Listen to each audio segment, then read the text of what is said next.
And thanks for joining us for Fox 4 News at 11. I'm Jane Monreal. We want to start you out with some breaking news in Fort Myers.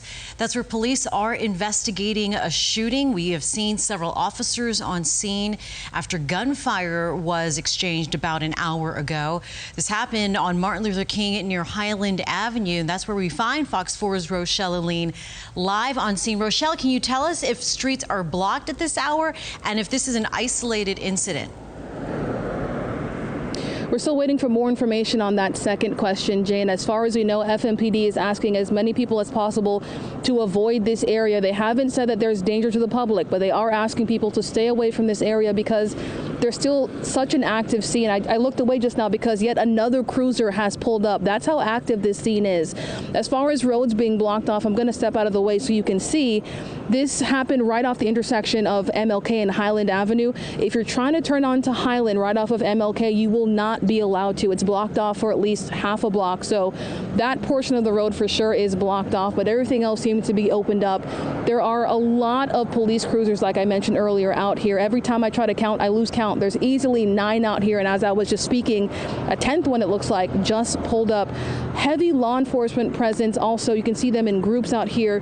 There's some groups that have been investigating and kind of combing every square inch of the area out here outside of the D&D Grocery store where that shooting is believed to have taken place. We saw them putting things inside bags. We saw them going through dumpsters, just really combing this area to see if they can find anything that points to this shooting. You can see other groups, they were talking to witnesses earlier. They actually broke the news to a family member that their family member had been shot. Those close to that victim did tell us that it is a man and that he's currently in surgery recovering from at least one gunshot wound at this point. We also spoke to a woman who says she knows that man, and she was actually out here praying and just asking for this community to come together and end the violence. I want you to hear a clip of that interview I did with her.